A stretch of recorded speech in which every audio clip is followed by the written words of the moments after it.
Selamat siang, terima kasih sudah meluangkan waktu untuk sesi hari ini. Sebelum kita mulai, saya ingin menjelaskan sedikit tentang apa itu konseling ya. Konseling adalah proses percakapan profesional yang fokus membantu klien memahami dirinya, mengolah perasaan, dan menemukan cara-cara baru untuk menghadapi masalah.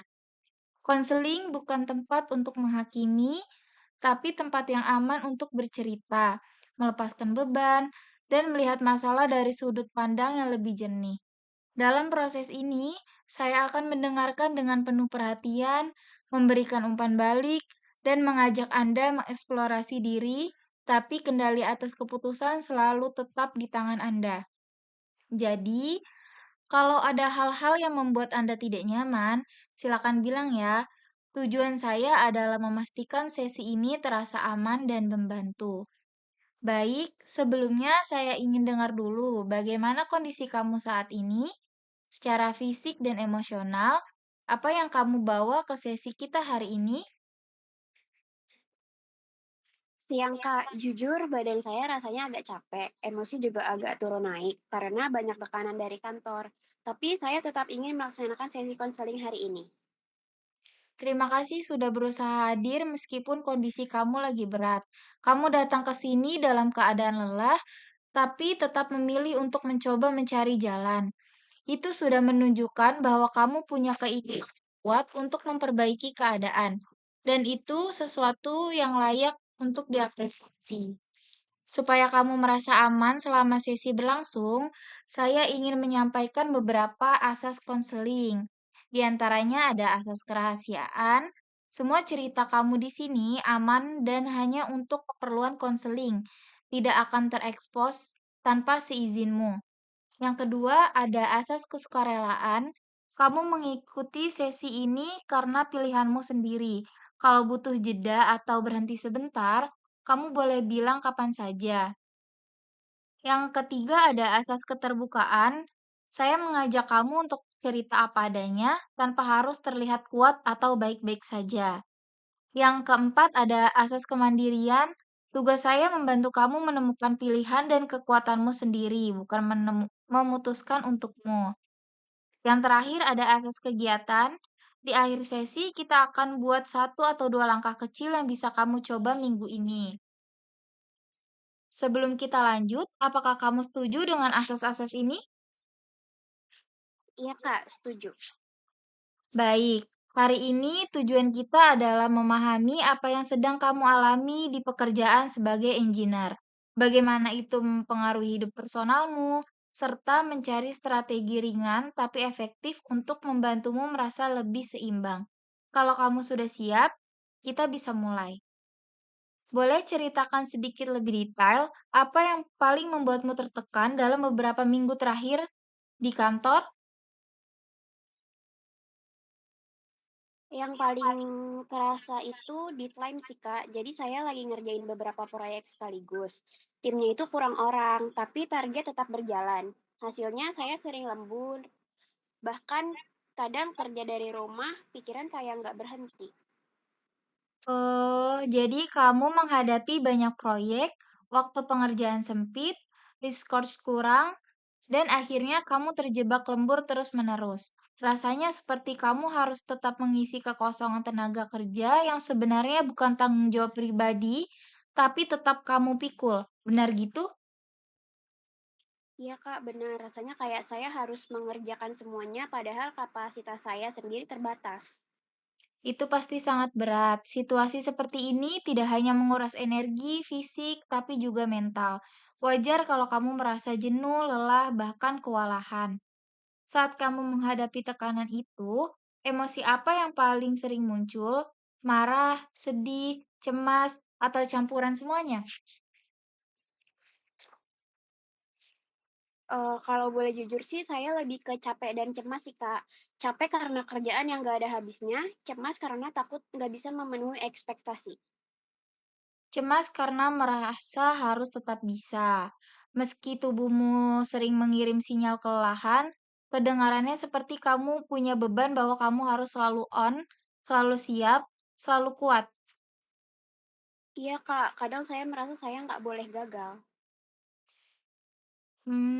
Mendengar kamu bilang gitu, terasa sekali kamu menanggung ekspektasi besar, mungkin dari kantor, mungkin dari diri sendiri, tapi kamu tetap bertahan sampai sejauh ini.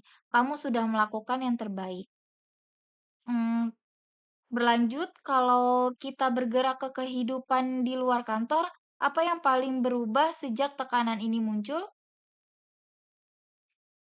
Paling energi saya rasanya habis di kantor, Kak. Sampai rumah saya nggak punya tenaga buat ngobrol panjang sama keluarga. Bahkan waktu buat diri sendiri hampir nggak ada. Apakah itu membuat kamu merasa jauh dari kehidupan pribadi? Iya betul, Kak. Rasanya kayak hidup saya cuman kerja, tidur, kerja lagi. Iya, itu sangat melelahkan secara emosional, apalagi ketika seseorang kehilangan ruang pribadi, dia juga kehilangan kesempatan untuk pulih. Tidak heran kalau kamu merasa makin berat. Kalau kamu perhatikan, kapan tekanan itu paling kuat terasa, misalnya saat mendekati deadline, saat lembur, atau ketika atasan memberi tugas baru. Biasanya saya merasakan itu ketika mendekati deadline dan ada revisi mendadak, Kak. Rasanya waktu makin sempit. Jadi, ada pola semakin tidak terkontrol situasinya, semakin besar tekanannya. Itu hal yang wajar, apalagi di bidang engineering yang prosesnya sering berubah. Kamu juga menyebut takut tidak memenuhi ekspektasi. Apa itu ekspektasi dari atasan atau lebih banyak dari dirimu sendiri? Mungkin dua-duanya sih, Kak. Tapi jujur, saya perfeksionis. Jadi kadang saya sendiri yang memaksakan diri. Terima kasih sudah jujur. Perfeksionisme bisa jadi kekuatan, tapi juga bisa jadi sumber tekanan. Kita bisa mengatur itu pelan-pelan. Saya ingin mengajak kamu memilih langkah realistis untuk menjaga keseimbangan kerja dan hidup. Bukan perubahan besar, tapi perubahan kecil yang bisa dilakukan meski jadwal padat. Dari beberapa opsi berikut, mana yang menurutmu paling mungkin kamu lakukan minggu ini? Yang pertama, saya menyarankan ada mini break 10 sampai 15 menit setiap beberapa jam. Kamu bisa melakukan stretching atau atur nafas. Yang kedua itu batas waktu kerja meski sudah lembur, misalnya berhenti maksimal pukul tertentu.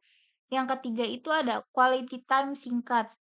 Itu 10 sampai 20 menit aja dengan keluarga atau kamu bisa me time. Yang keempat itu kamu teknik brain dump sebelum tidur untuk mengurangi pikiran yang nyangkut. Yang terakhir, kamu bisa membuat prioritas harian, satu tugas utama dan dua tugas tambahan. Mungkin saya rasa saya bisa mulai dengan mini break dan quality time singkat sih, Kak. Sama mungkin bikin prioritas harian. Bagus. Tiga langkah kecil ini sangat realistis dan dampaknya bisa signifikan kalau dilakukan rutin.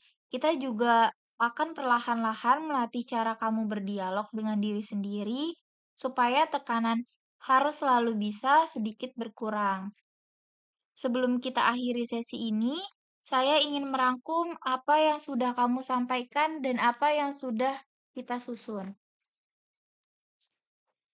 Eee, Saat ini kamu sedang berada dalam tekanan kerja yang tinggi, deadline ketat, lembur, dan ekspektasi besar. Dampaknya terasa secara fisik, emosi, dan hubungan dengan keluarga. Dan kamu juga merasakan kecemasan, kelelahan, dan kehilangan ruang pribadi. Dan terakhir, untuk minggu ini kamu memilih 3 langkah. Yang pertama ada mini break, quality time singkat, dan prioritas harian. Ini langkah yang sangat kuat sebagai permulaan. Sekarang saya ingin tanya, setelah sesi panjang ini, apa perasaan yang paling kamu rasakan? Saya merasa lebih ringan sih, Kak. Kayak ada seseorang yang benar-benar ngerti situasi saya, rasanya lebih tenang. Baik, sebelum sesi ini kita tutup, saya ingin mengapresiasi keberanian Anda hari ini. Tekanan kerja yang Anda hadapi memang berat, dan wajar kalau tubuh serta pikiran ikut lelah. Tapi Anda sudah melangkah sejauh ini, dan itu menunjukkan bahwa Anda punya kekuatan yang mungkin belum Anda sadari sepenuhnya. Mulai sekarang, coba izinkan diri Anda istirahat tanpa rasa bersalah ya. Pelan-pelan, Anda nggak harus bisa menyelesaikan semuanya sekaligus. Oke Kak, terima kasih Kak, rasanya lega didengar begitu. Saya jadi merasa nggak harus kuat terus-terusan, saya coba pelan-pelan mulai minggu ini ya. Oke, kalau gitu saya akhiri ya sesi konseling hari ini. Sampai jumpa di sesi selanjutnya. Semoga harimu menyenangkan.